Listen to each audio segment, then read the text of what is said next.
The gymnasium at Carver High School held 412 people that morning, and the air inside it tasted like rented folding chairs and someone's mother's perfume and the particular anxiety of endings. 37 names had been called. 37 graduates had crossed the stage, received their diplomas from Principal Carla Dewhurst's hand, smiled for the photographer positioned at the foot of the stairs. The rhythm was so practiced it had become its own kind of music. A name, applause, footsteps on the wooden ramp, a handshake, a smile, a photograph, a name.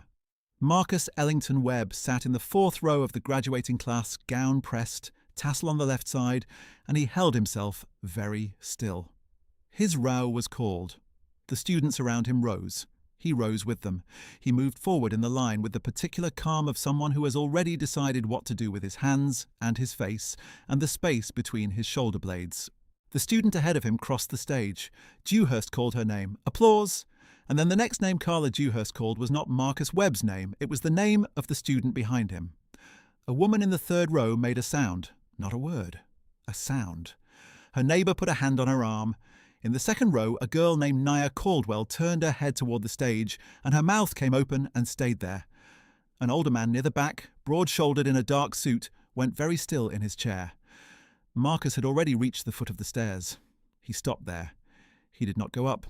He did not step back. He stood at the base of those 3 wooden steps, and everyone who could see him could see that he did not move, and that he did not look at Carla Dewhurst, and that his hands were open at his sides. What did Dr. Sandra Ellison say when she walked to that microphone? Hold that thought, because before we get there, you need to understand who Marcus Webb actually was. Let me take you back. Marcus's grandmother, Celestine Webb, died in February of the year before this graduation. She was 71 years old, and she had lived in the same house on Merritt Street for 43 years. And in that house she had accumulated over 4 decades, a library of sorts. Not a grand one, not one anyone would have catalogued or called impressive. It was books pulled from church sales and sidewalk giveaways and the free cart outside the public library on Halsted Avenue. Paperback histories with cracked spines, a hardcover French grammar with someone else's name written inside, crossed out, and Celestine's name written underneath in ink she had pressed hard to make permanent. A stack of legal pads, 10 of them eventually, filled in her cramped, careful script. Notes on what she had read, questions she had written because she had no teacher to ask, sentences she had copied out because she wanted to hold them longer than the page allowed. And it was a dictionary. Merriam-Webster, 9th Collegiate Edition, the spine repaired with brown packing tape so many times the tape had layers, and the cover worn soft as cloth at its corners, and the pages with their thin paper rustling at the touch like something living. Celestine Webb had gotten as far as 8th grade before the school she attended closed and did not reopen. She spent the next 6 decades educating herself without ceremony and without anyone's permission. She read in the mornings before the house woke up. She read in the kitchen while she waited for things to cook. She read in the evenings at the table under the hanging lamp with the pull chain she had replaced herself twice when the original wore out. She was not performing learning for anyone. She was simply hungry in a way that no one around her seemed to know how to feed, and she had decided to feed herself. She gave Marcus that dictionary when he was 9 years old. She pressed it into his hands with the gravity of someone transferring a deed. Her hands were dry and warm against his, and she smelled like the lavender sachet she kept in her dresser drawer, and she held his eyes for a long moment before she let go of the book. She said, "Your name isn't a favor anyone gives you. It belongs to you already." He did not fully understand what she meant at 9 years old. He was beginning to understand it by the time he was 17. Marcus had been a student at Carver High School for 4 years and a part-time janitor there for 2 of them.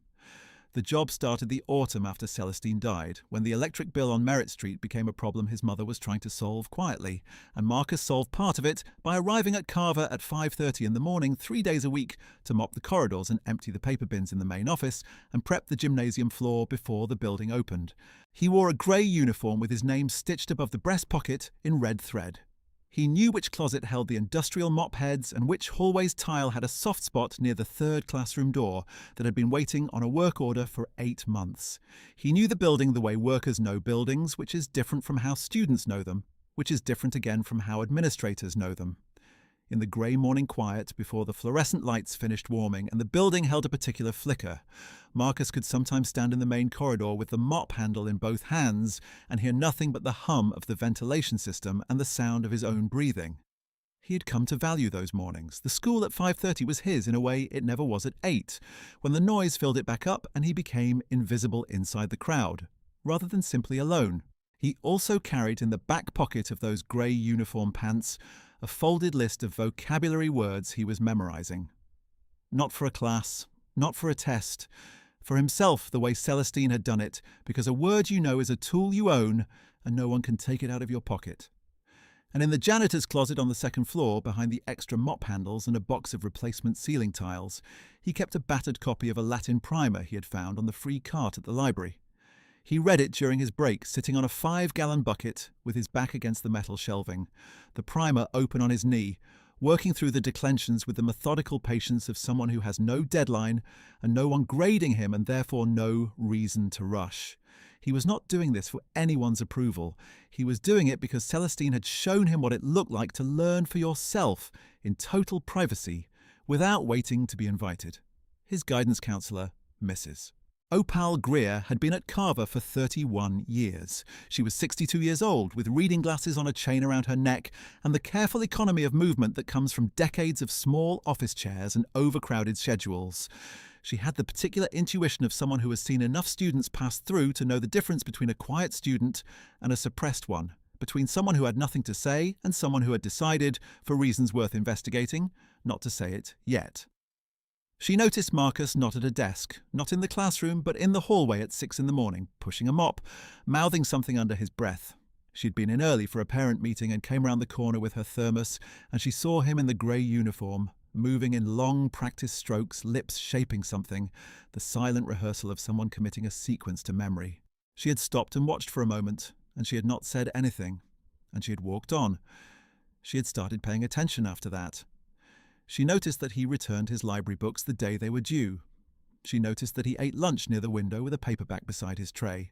She noticed at the spring assembly in his sophomore year that when a visiting scholar spoke about tonal languages across sub-Saharan Africa, Marcus leaned forward in his chair in the way people lean when they are hearing something they have already been wondering about confirmed. 3 months into this watching, she called him to her office during a free period and asked him what he wanted. He said he wanted to study linguistics. He said it the way people say things they have not said out loud to anyone before, with a careful steadiness that comes from having rehearsed a sentence for a long time inside your own head before releasing it into the air. The word linguistics sat between them on the desk, like an object he had placed there and was not sure would be recognised. Mrs. Greer recognised it. She asked him what he had been reading. He told her. It took a while. The Latin primer. A comparative grammar of the Romance languages he had requested through the library's interbranch system. A paperback introduction to phonology he had found at a church sale for 50 cents, its margins full of someone else's underlining, which he had found companionable rather than annoying. The West African Language Atlas he had checked out 4 times because the library did not allow renewals past 3, and he kept needing to return. Mrs. Greer did not write anything down while he was talking. She listened with the focused stillness of someone who has stopped performing attention and is simply giving it. When he finished, the room was quiet. She asked if he had a 4-year plan. He laid it out for her on the yellow legal pad she slid across the desk, which schools he had been looking at, what their linguistics departments were doing, where the research was that aligned with his questions about language preservation and creolization. What he understood his financial situation to be and what he was trying to figure out about scholarship mechanisms. It took most of the period. She did not interrupt once. When he was done, she looked at the legal pad for a long moment, the way someone looks at something they want to give its proper weight before they respond to it. Then she said, "Marcus, have you looked at what Harvard's linguistics department is doing?" He had. He had looked at it the way you look at something through a window, which is to say with longing but without the operating assumption that you are allowed inside. Mrs. Greer told him that was the wrong way to look at it. She told him to come back the following Tuesday and to bring everything. What happened over the next 14 months was, from the outside, invisible. Mrs. Greer met with Marcus every 2 weeks, sometimes more. She helped him understand the application architecture, with its traps for people who have never had someone navigate it before them. She reviewed his essays 4 times each, not to change his voice, but to help him trust it, because there was a version of his voice on the early drafts that had been adjusted to sound like what he imagined they wanted to hear, and Mrs. Greer kept returning it with one note: "Say it the way you said it on the legal pad." She found that the school had a small emergency scholarship fund, almost never used, covering application fees. She applied it to 8 schools. She did not mention this to Principal Dewhurst because she knew Dewhurst, and she knew that Dewhurst believed, with the settled certainty of someone who has never examined a belief too closely, that students like Marcus did not go to schools like Harvard, that there were appropriate rungs on the ladder, and that it was, in some indefinable way, she would never articulate directly. But you could feel in the room when her eyes passed over certain students and did not quite stop, not quite right to skip them.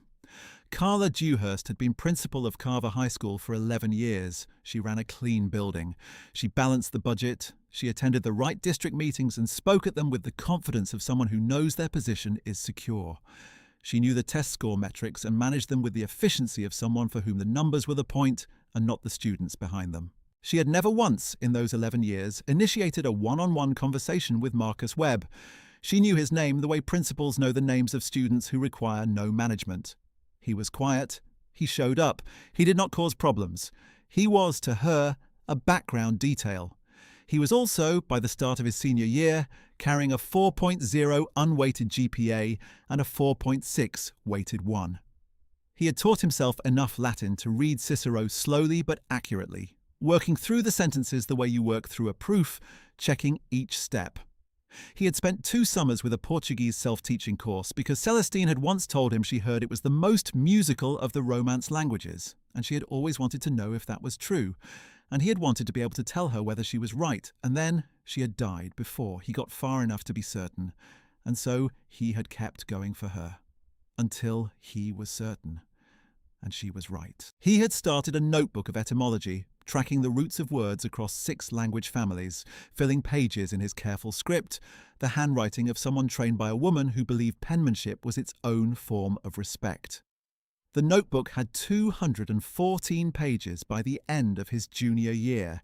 He did not tell anyone about it. It was not for anyone. In March of his senior year, a letter arrived at the school addressed to Marcus Ellington Webb. Mrs. Greer's phone rang at 6:42 in the morning.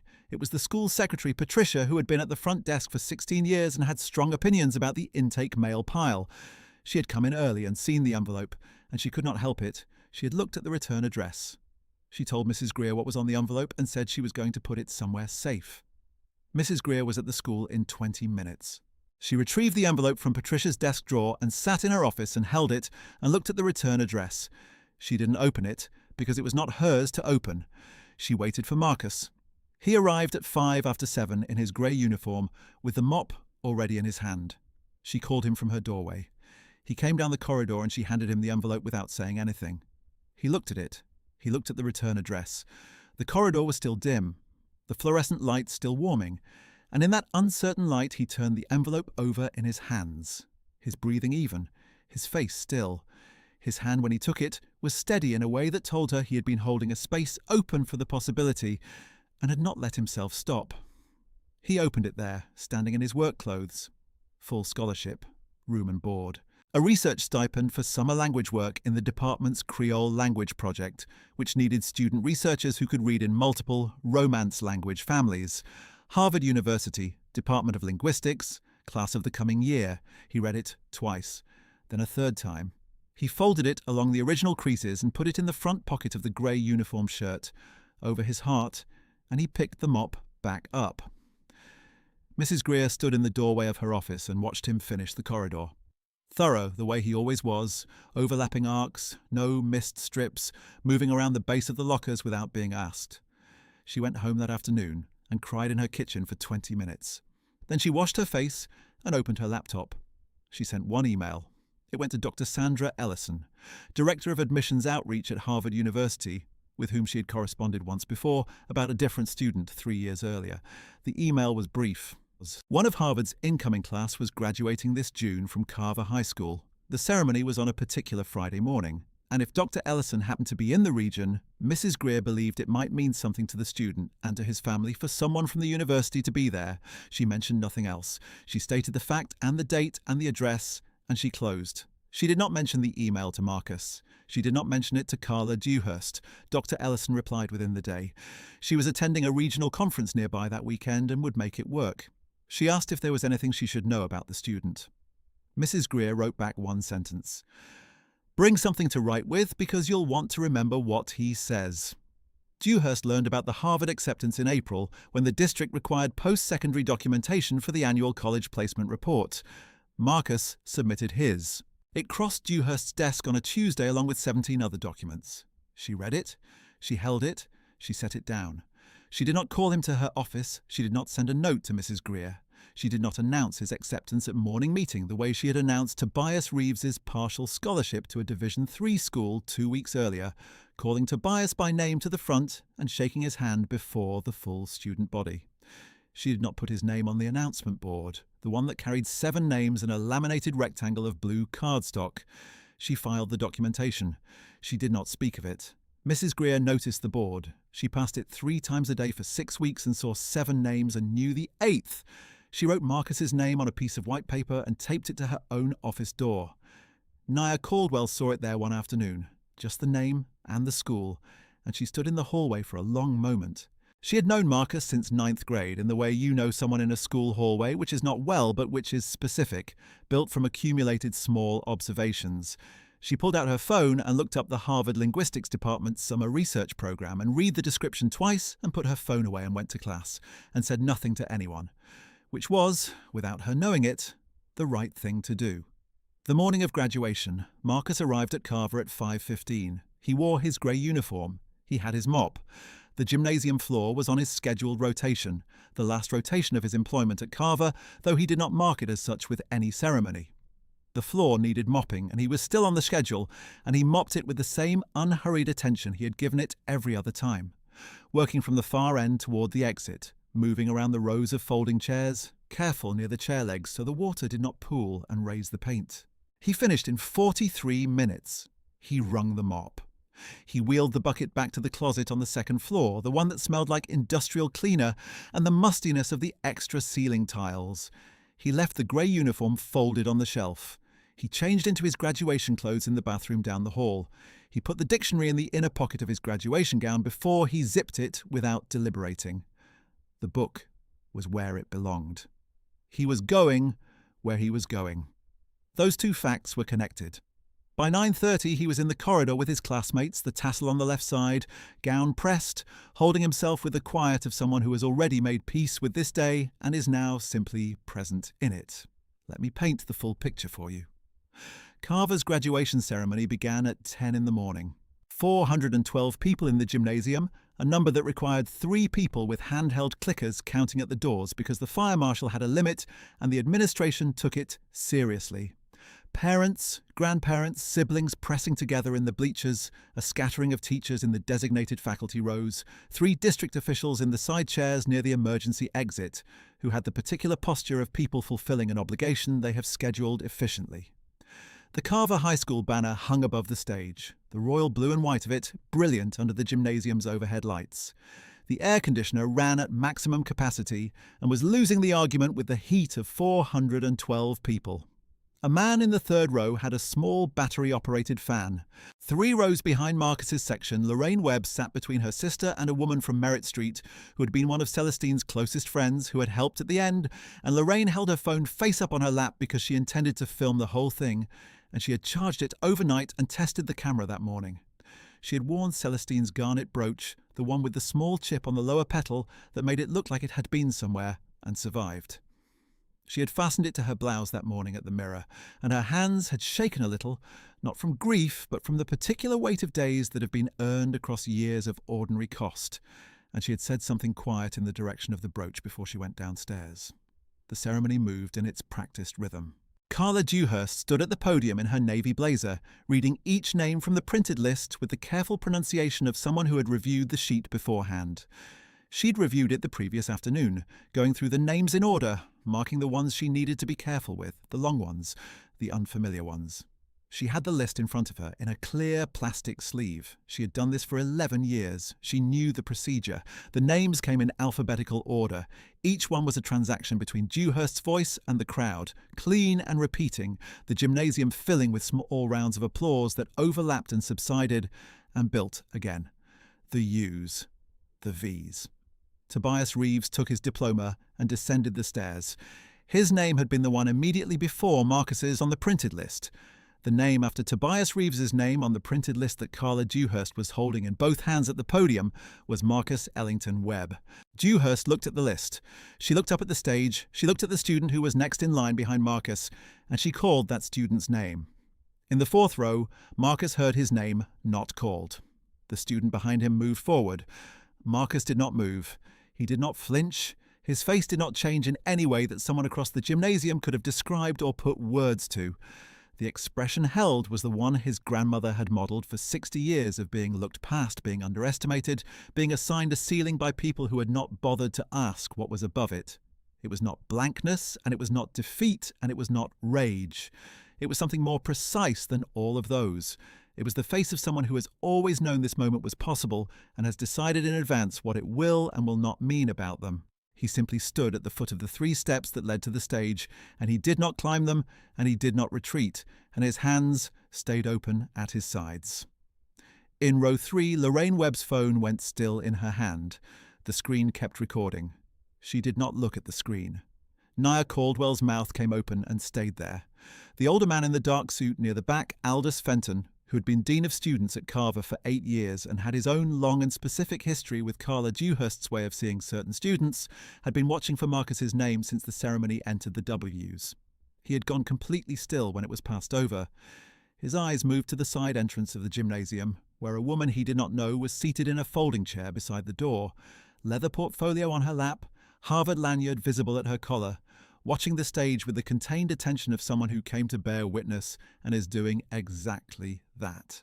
The ceremony continued for 16 more names, 16 graduates, 16 crossings of the stage, 16 rounds of applause that filled the gymnasium and subsided and built again, while Marcus Webb stood at the base of those stairs. He could hear every name. He could feel the air in the room shifting around him, the pressure of 412 people who had seen it happen and were waiting to see what happened next. Some of them would not have known his name before this moment. They would know it after. He did not think about Carla Dewhurst. He thought about the 5:15 mornings, the particular quality of the building before it woke, the hum of the ventilation system and the long corridors with their soft spots in the tile, the mop moving in overlapping arcs. He thought about the janitor's closet, the Latin primer open on his knee, the Portuguese vowel shifts he had worked through until they stopped being foreign and started being inevitable. He thought about Celestine at her kitchen table under the hanging lamp with the pull chain she had replaced herself twice, her head bent over a legal pad, her careful script filling the line and moving to the next. He thought about the free cart at the library and the West African Language Atlas, and the 50-cent phonology paperback with someone else's underlining. He thought about what she had given him. The Merriam-Webster Dictionary, 9th Collegiate Edition. Taped spines, soft corners, dog-eared at 112 pages across 3 decades of use, was pressed against his chest. He could feel it. The weight of it was specific. He knew that weight. When the last name on the list was called and the ceremony arrived at the formal close, Carla Dewhurst began the remarks that would precede the turn of tassels and the processional. She was 3 sentences into those remarks. That was when the woman from the side entrance stood up and walked to the front of the room. Dr. Sandra Ellison was 54 years old. She wore a charcoal blazer and she carried the leather portfolio at her side and she had the Harvard lanyard at her collar, and she walked through the gymnasium with the unhurried directness of someone accustomed to institutions and entirely unimpressed by their ceremonies. She did not ask permission. She did not wait for a natural pause. She walked to the front of the stage and she stopped at the base of the podium steps, and she waited, and her waiting was not tentative. It was the waiting of someone who knows they are allowed to be where they are standing. Dewhurst stopped speaking. The gymnasium held the kind of silence that only arrives when every person in a room understands at the same moment that something is happening that was not on the program and cannot be folded back into the scheduled order of events. Not the silence of confusion, the silence of held breath. Dr. Ellison looked at the room. She looked at Dewhurst. Then she said, in the clear, unhurried voice of someone who has stood at many microphones and knows how to fill a room without raising the volume, "If you'll allow me, I believe we have an omission to correct." She did not ask for the microphone. Dewhurst extended it. Dr. Ellison said, "My name is Dr. Sandra Ellison. I'm the Director of Admissions Outreach at Harvard University. And I've come here today because this school is graduating a student I'd like to personally acknowledge. On behalf of the university, he will be joining this fall." She paused for exactly the right length of time. "His name is Marcus Ellington Webb, and he will be studying linguistics at Harvard on a full scholarship." 412 people in a gymnasium. Not all of them made a sound at once, but enough did. And then the rest followed. And the sound built in that room the way sounds build in enclosed spaces. Layering, amplifying. The applause not polite, but actual. The kind that comes from people who have been waiting to respond to something and have finally been given permission. In the bleachers, the woman from Merritt Street turned to Lorraine and took her hand. Lorraine's phone was shaking in her grip, but it was still aimed at the stage, and it was still recording. Dr. Ellison turned and looked at the foot of the stairs. Marcus Webb put one foot on the first step. He was still in his graduation gown. He still had the tassel on the left side, and the dictionary against his chest, and the particular composure of someone who has decided what this moment does and does not mean, and is now simply walking through it.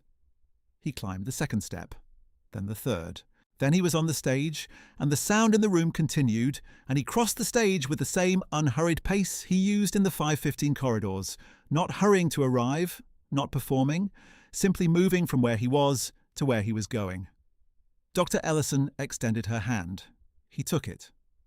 She said to him quietly, not for the microphone, just between the two of them, in a room that was doing what rooms do when they hold something large.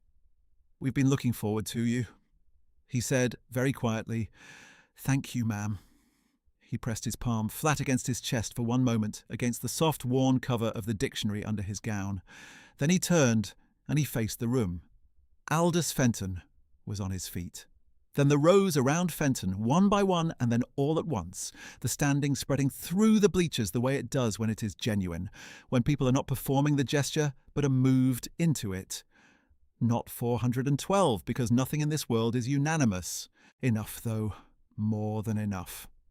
Carla Dewhurst stood at the podium, and she did not move, and she did not speak, and her face, in the moment before she turned away from the room, was the face of someone who has, in the space of 2 minutes, understood with perfect clarity what she has done and what it is going to cost her, and who is already beginning, in the private arithmetic of self-preservation, to calculate the distance between what happened and what she will say happened when she has to explain it to someone with authority over her. She did not speak. Marcus Webb descended from the stage. He took his seat. He did not look at Dewhurst. He looked at his hands in his lap, and he breathed, and he let the sound of the room settle around him without trying to organize it, or contain it, or decide what to do with it. In the third row with the faculty, Opal Greer pressed her lips together and looked at her hands, and took one long, slow breath through her nose. Let me tell you what happened after. Carla Dewhurst did not call it resignation. She framed it in the letter to the district superintendent filed 3 weeks after the graduation ceremony as a decision to pursue other professional opportunities more aligned with her long-term goals. The superintendent, Dr. Beverly Hartwell, was a deliberate woman who chose her words carefully and asked pointed questions and had received 9 phone calls about the graduation in the 72 hours following it, including one from a school board member and one from a parent who had filed a formal grievance within the week. Hartwell accepted Dewhurst's framing without arguing with it. She also accepted it without negotiating the departure terms in Dewhurst's favour, which communicated what she needed to communicate without either of them having to say it plainly. Dewhurst was gone from Carver by the end of July. His office sat empty for 6 days. Then Aldous Fenton moved into it as interim principal, and the first thing he did was have the announcement board outside the main office replaced. The new one was larger, mounted at a slightly different angle, and it held more names. Opal Greer did not retire that June, as she had been quietly planning to do. She had told her sister in April that she was going to finish the year and step down, that she had given Carver 31 years, and she was not going to give it 32. She had stayed, she told her sister, after graduation because something had shifted, because Aldous was running the building now, and she wanted to see what happened next. She stayed the full year. In that year, she helped 4 more students submit applications to schools they had not previously believed were for them. 3 of those students were accepted. One of them, a girl named Petra who had watched Marcus from the second row of the graduation ceremony, was accepted to a linguistics program. She had not known she was interested in linguistics before that Friday morning. She had become interested in it in the gymnasium, watching a quiet boy in a graduation gown stand at the foot of a staircase and not move. That is how competence spreads. Not always through institutions. Sometimes just through witness. Marcus's mother, Lorraine, had one frame of the graduation video printed and enlarged. It shows Marcus on the stage with Dr. Ellison, Aldous Fenton already on his feet in the background, and in the corner of the faculty section, barely visible, Opal Greer with her chin lifted and her eyes bright. Lorraine hung it in the hallway on Merritt Street between a photograph of Celestine at her kitchen table with a book open in front of her and a photograph of Marcus at 3 with the dictionary open in front of him, both of them wearing the same expression. Celestine's garnet brooch went with Marcus to Cambridge in August in a padded envelope. Lorraine included a note that said the brooch deserved to see Harvard and that Celestine had always wanted to go north. The brooch lives in a small ceramic dish on the shelf above his desk, beside a Portuguese-English dictionary he bought at a used bookstore near the university in good condition with no one else's underlining in it. He can make all the marks his own. The Merriam-Webster 9th Collegiate Edition, taped spine, soft corners, is in his bag. He carries it the way some people carry photographs, not because he needs it to look up words, but because it belongs with him, and he understands it would be wrong to leave it behind. He is in his 2nd semester, studying historical linguistics and the structure of Creole languages, tracking the ways populations preserved complex grammatical architecture in their speech when every written tradition was forcibly interrupted. His faculty advisor told him Marcus argues like someone who has been asking these questions for a long time. Marcus said he has been asking them since he was 9 years old. The Merritt Street house still stands. Lorraine painted the front steps this past spring, the sage green she had been putting off for years. On the top step, there is a small mark in the concrete from decades ago when Celestine dropped a cast iron pot and it left an impression nobody ever filled in. Lorraine considers it a feature. The house has been paying attention all along. Here is what I want you to hold with you. Marcus Webb did not need Carla Dewhurst to call his name for his name to be real. It was already real. It had been real through every 5:15 morning and every vocabulary list and every page of that Latin primer in the closet behind the mop handles and every hour of Portuguese vowel work and every entry in the 214-page etymology notebook. His name was in the scholarship offer and the research stipend and the department's letter and the chair of the linguistics faculty's handwritten welcome note that arrived in February and that he read 3 times in the corridor under the fluorescent light. None of that required Dewhurst's voice. None of it was waiting on her to authorize it. What she took from him, when she skipped past his name in that gymnasium, was not his worth. She could not reach that. What she took was the public ceremony of it, the specific moment his mother had dressed in her best clothes and Celestine's brooch to witness, the moment 31 years of Opal Greer's investment deserved to have named, the moment the dictionary had been building toward across all those early mornings and all those free cart fines and all those legal pads of careful script. She took the ceremony of it, and she could not keep even that. It was returned with interest within the hour by a woman who crossed a room because she believed that a full name belonging to a student who earned it deserved to be said out loud in the place where it was owed. What I want to ask you, and I mean this directly for whoever is carrying something they built in silence, something they earned without applause, something they know is real even though no one in the right room has confirmed it yet. Who knows what you know? Not who gave you credit for it, not who acknowledged it. Who actually knows the thing itself? Because the knowing is already yours. It already happened. No institution's refusal to catalogue it can undo the fact that it exists inside you and it will go where you go and it will do what it does in the moment it is needed, whether or not the person holding the microphone ever calls your name. Celestine Webb never had a graduation ceremony. She never had a podium or a room of 412 or a Harvard representative walking toward her across a gymnasium floor. She had 40 years of legal pads and a 9th Collegiate Edition dictionary with a taped spine. She had a kitchen table and a hanging lamp, and the pull chain she replaced herself twice. She had the belief, unshakable and unsponsored, that the work of learning was worth doing in the absence of any witness except yourself, and that a name was not a favour the world granted you, but a fact about you that existed independent of whether anyone chose to say it. She was right. She was always right, and she passed that right to someone who carried it across a gymnasium floor and up 3 steps and onto a stage without ever once setting it down. If you have been waiting for the right room to acknowledge what you know, consider what it cost Celestine to stop waiting for the room entirely. Not the knowledge, not the discipline, not the care she gave every legal pad and every library card, just the waiting. Your name is not a favour anyone gives you. It belongs to you already.